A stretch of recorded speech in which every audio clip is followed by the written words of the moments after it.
Hi, I'm Leonid Pashkovsky and I'm in Cairo, the capital of Egypt. I came here to see and show you the real Egypt. No hotels, no pyramids, and no sphinx. I did not come to a village, but to Cairo, the heart of the country. Despite the fact everyone seems to smile at you and is so interested, they're not really. Hi.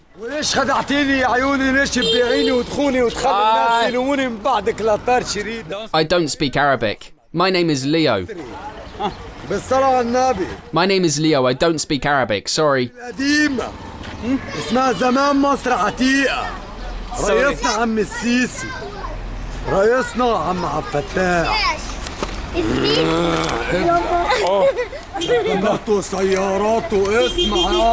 We're going to walk around the city, I'll show you what I saw, and I'll tell you what I learned about Cairo, what the locals told me, and we'll see what it's like, the real shitty non-touristic Egypt. Let's do it. Hey. I'm in a residential quarter.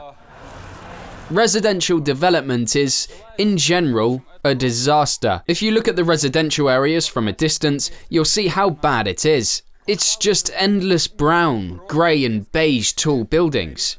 And there's nothing but them. There's no infrastructure, just crammed, chaotic buildings. This is what a tea house in a residential area looks like. Beautiful. They're very friendly. The way they jump at you with all the friendliness.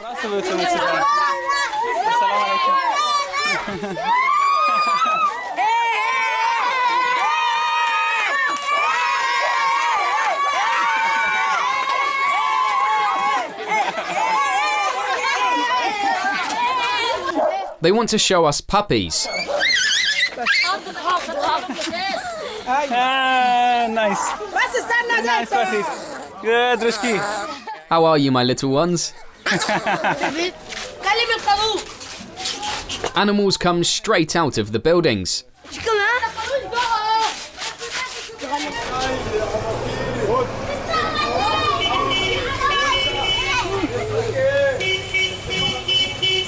Women cover their faces with scarves as soon as they see the camera. Very traditional society. No strangers are supposed to look at women. Right, I'm speeding up to get away from this crowd of kids. It's impossible. What? I don't have money. I don't have money. What an interesting sight. Boynya. It's a butcher shop. Assalamu alaikum. Butchered carcasses are hanging. And next to them, there's an animal, which probably won't last long. A picture of life and death. That's it. The kids are all armed with lumber. See that? See what's happening? Oh, barely got away. You see? Yes. Anyway, this is a residential area packed with houses. Half of the houses in Cairo seem unfinished or partially destroyed, and a lot of places have no windows. There are many empty and abandoned houses with light in only a few windows. Maybe some people just settled in abandoned buildings. Hello, Master. Hello. Hello. Arabic? No, English. Do you speak English? If you want to know how people live in other countries and see more of my travels, subscribe to this channel. The more subscribers, the more amazing places I can show you. It's important to understand that the Egyptians who live in the country now are not exactly the ancient Egyptians that we read about in the encyclopedias. Not the ones who built the pyramids and stuff. Not the same at all. When the Arabs came here in the 6th century, they influenced the culture and religion, and of course, everything else. As you can see, Arabic is spoken here now, and the population is mixed a lot. You can see black Egyptians, white ones, or just Arabic-looking ones.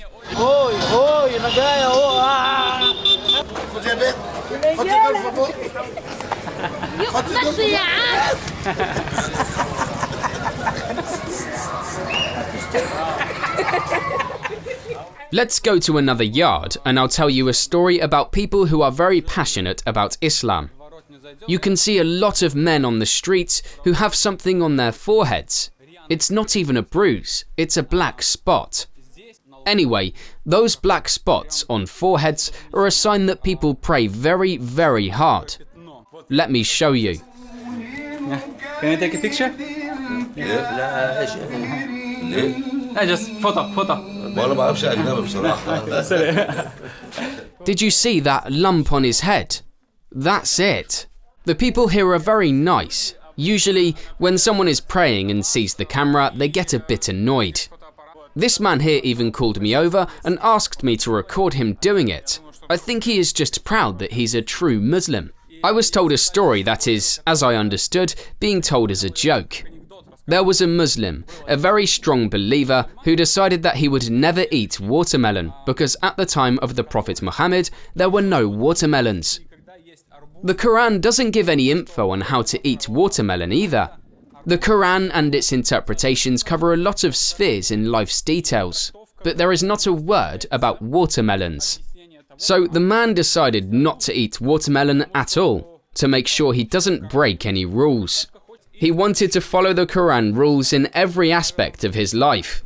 Hi guys. Hi guys.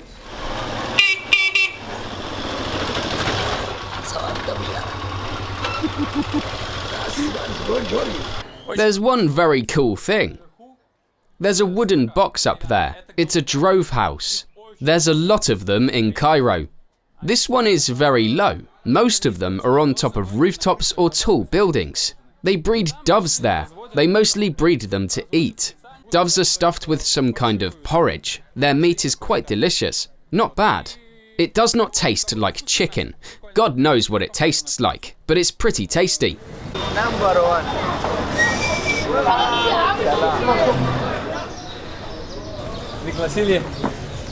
This mister has invited me for a cup of tea. I would also be rude to refuse it. I have said many times, if tea is offered in the East, you have to accept the invitation. Tea is the main social lubricant, I would say. All friendly talks and negotiations go only with tea, and it's not polite to refuse.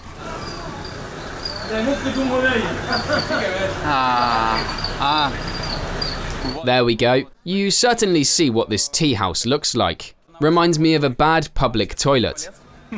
But you can't refuse the tea. If it's poured, it has to be drunk, wherever that water comes from. There's one very cool detail. In almost all the simple, family-owned places, there's always a portrait of the owner or founder. For example, that man in the photograph. There's always this kind of picture on the wall. So every time you come to any place, you always know who's doing this business. Apparently, it's to show some respect. Speaking of business, there's one really cool thing about Islamic banks. Banks based in Islamic states, this applies to Turkey, Egypt, Saudi Arabia and so on, operate according to Sharia law. Sharia law says you can't charge commission when you lend money. So if you get a loan from the bank to start a business, both you and the bank carry the same risks. I mean, if your business fails, the bank's not going to chase you for the rest of your life trying to collect the debt and interest. If it did not work, it did not work. You both failed. If the business worked fine, it's all good. You got your benefit and the bank got some profit. I mean, it all looks much more, not even fair, but more human.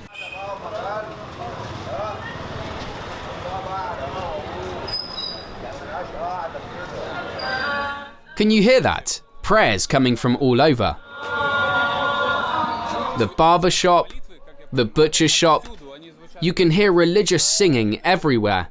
Everything here is filled with Islam, of course.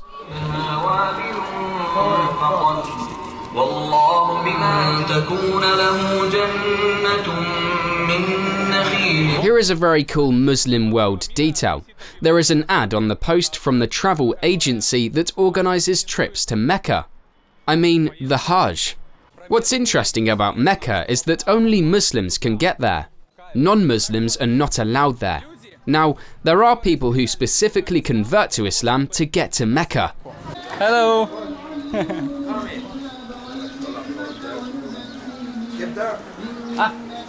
What do you have? كبدة سجق. كبدة. Ah. سجق. No, I'm full. I'm full. Full. I'm full. Full. Good. Show me what you have. Good, nice. It's meat. سميت. Aha. سميت وجبنة. تاكل بيض؟ فول؟ Oh, I'm full. I'm full. فول. تشرب شاي؟ A lot of chai here. تشرب شاي؟ No, شاي. no, chai. A lot of chai here already. Good. Good. Thank you. Good. That's class. The main thing is not to stress out too much. You'd think a Muslim country like this would not have alcohol at all, but obviously they do have alcohol. In fact, the locals also drink alcohol. It's not very common though. Most men just smoke shisha and drink tea or coffee, but there is one thing to mention. The local Egyptians are not allowed to buy imported alcohol. Imported alcohol is only sold in duty-free, and there are duty-free shops around the city. But only foreigners can buy imported stuff. They do produce local whiskey, tequila, vodka and rum, but all those are produced by one brand. It is very poor quality and it is impossible to drink. Anyway. Whoa, that's very romantic. Anyway, it's impossible to drink local alcohol. It's disgusting, specifically stimulate the local economy. Because, as I was explained, there is only one factory that produces strong alcohol.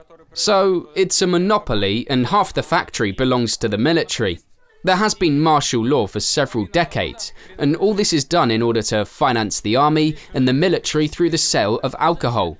So the locals have a service called Hitchhiker that allows them to contact flight attendants and crew members from different countries who come to Egypt and order them to bring what you need.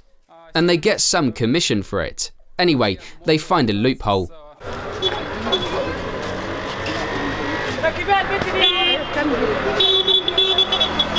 Awesome ride.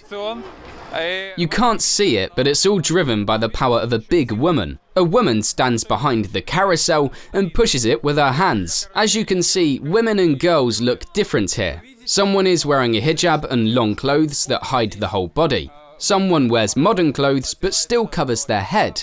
So things are quite liberal here. Women work. Women dress in modern clothes. But in terms of gender relations, it's very, very strict so far. It's very traditional. Assalamu alaikum. I really love the way men just sit and smoke shisha. Looks inspiring.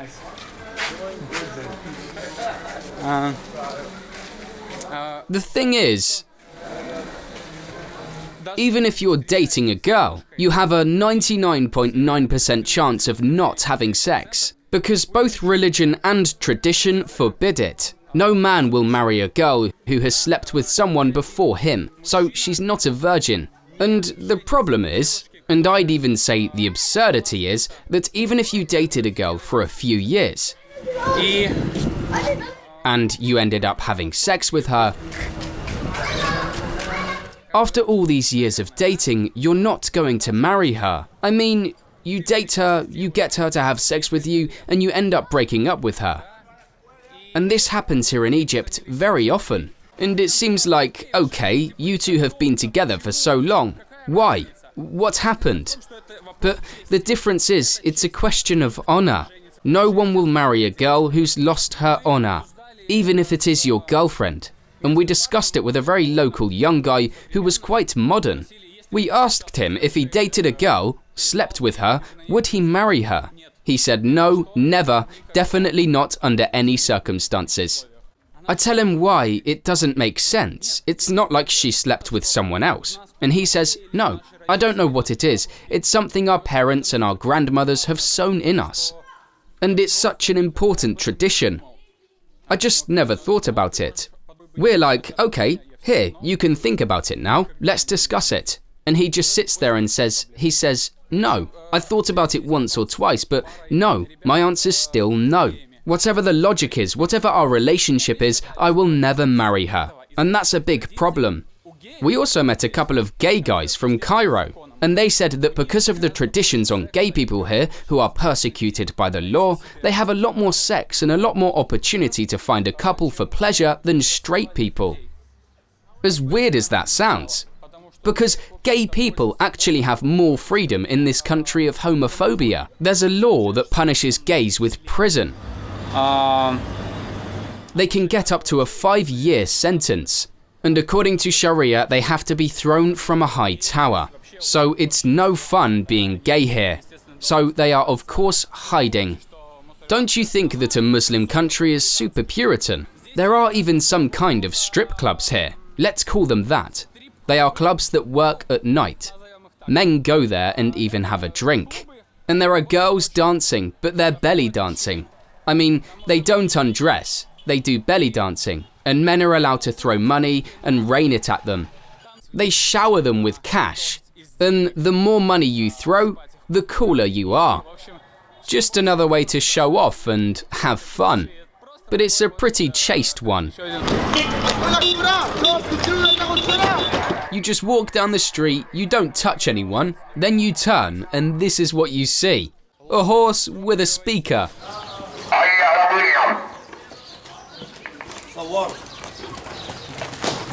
Is this not incredibly cool? You're like 3 subway stops away from the French downtown. And there's camels and cows around you. It's fantastic.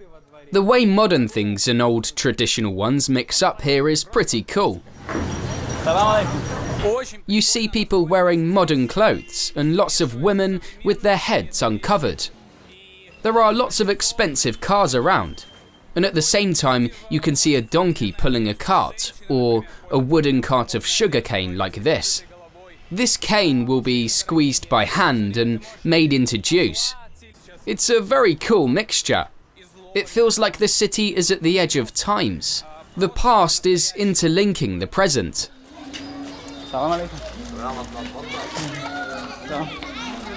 And what's important, they all look at you with such a little frown of suspicion at first. Like, what the hell? Why is he wandering here? But as soon as you greet them, smile at them, everyone smiles back at you. Everyone realizes that you're not a big threat. Video.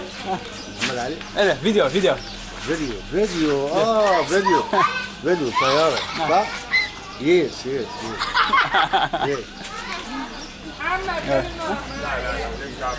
Wait.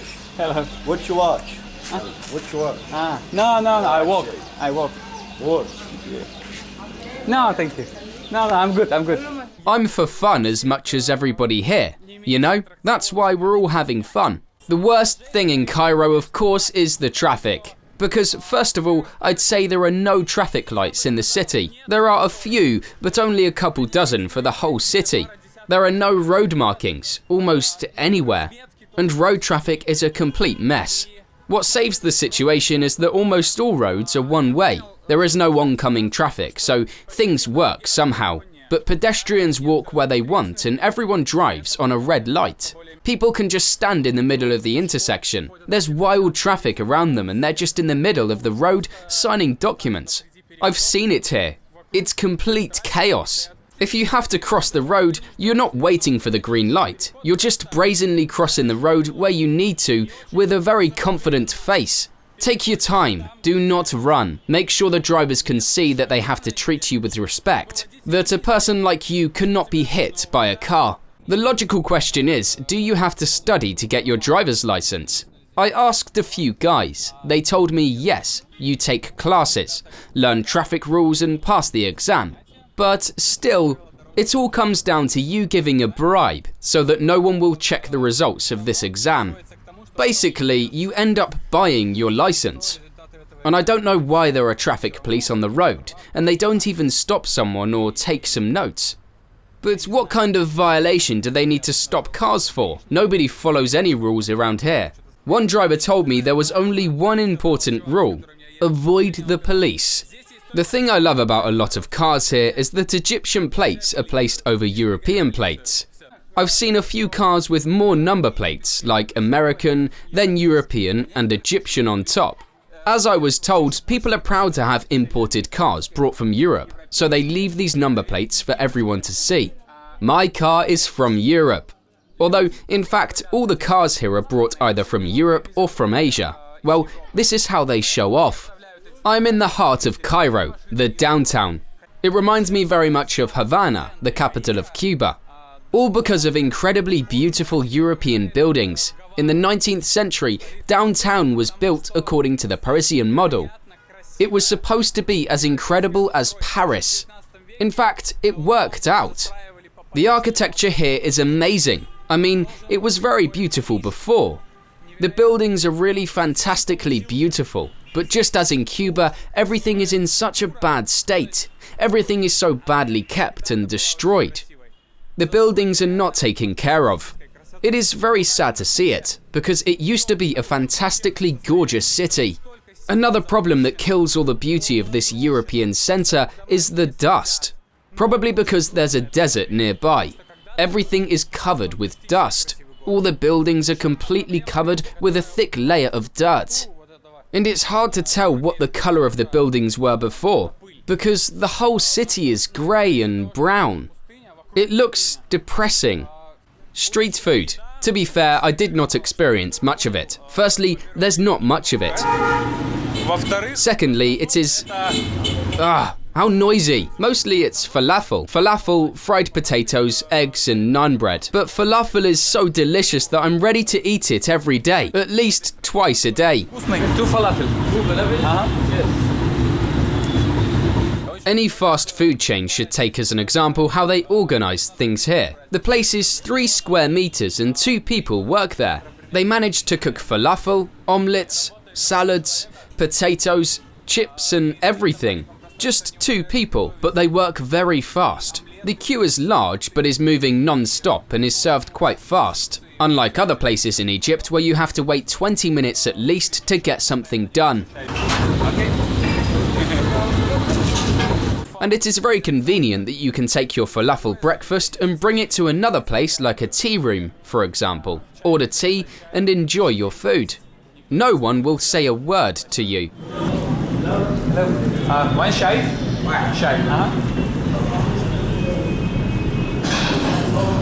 Tea here is called shai. In all the countries where tea has arrived by land, it is called with the word chai. In Pakistan, in India, in Egypt, in Russia, and even in China, tea is called cha. So it sounds similar. And even in all the countries where tea has arrived by sea, it is called with the words te or tea, and similar root words. Going to the tea room turns into a whole complex of activities because, for example, there are people selling shoes. There are travelling salesmen bringing shoes inside so you can try it on, sit down and smoke. At the same time, there's a prayer on the TV. You're just having delicious Egyptian tea. It's your chance to get filled with spiritual purity and start your day in a nice way. Egyptians always drink tea with sugar. They have several names for tea. The word shai is commonly used, but there are several names for tea depending on how much sugar is added. Each variety has a name. You tell the waiter a certain word and he knows exactly how much sugar you want in your tea. It's absolutely fantastic. The Egyptians also drink tea with milk, a clear influence of the British, who were here after the French. The Egyptians who live in the country are now not quite the ancient Egyptians we read about in the encyclopedias. But there is a part of the population that is very close to those ancient Egyptians. Those are Egyptian Copts. The Copts are Christians. Most of them are Orthodox Christians. They too already speak Arabic, but they had their own Coptic language, which was the last stage in the development of the ancient Egyptian language. And they have their own writing, similar to ancient Greek. But Coptic is not really spoken anymore. It is used as the language of worship, although people speak it in some remote Coptic settlements. Around 10% of the population in Egypt are Christians. I'm not sure how many Copts live here, but again, there are not many pure Copts left. Most of them, of course, are mixed with the Arabs and other nations. So, there are no pharaoh-looking Egyptians anymore. Oh, look at that, look at that. Wow. Hey. So you're just walking down the street and you suddenly see that. Anyway, I like Cairo, even though there's a lot of trash things going on. It's a really cool and nice place. It's an amazing mixture of former French chic, traditions and modernism, Asia, and the Arab world. It's the coolest mix ever, where there are no local tourists. Local people are wonderful, very pleasant, very friendly, just super cool. The Egyptians are class. I hope that the walk was a success, and you were as interested and amazed as I was. Leave your comments, share your thoughts on whether you will go to real, not touristy Egypt or not. Don't forget to subscribe and press the bell so you don't miss the next episode. And I'm going home.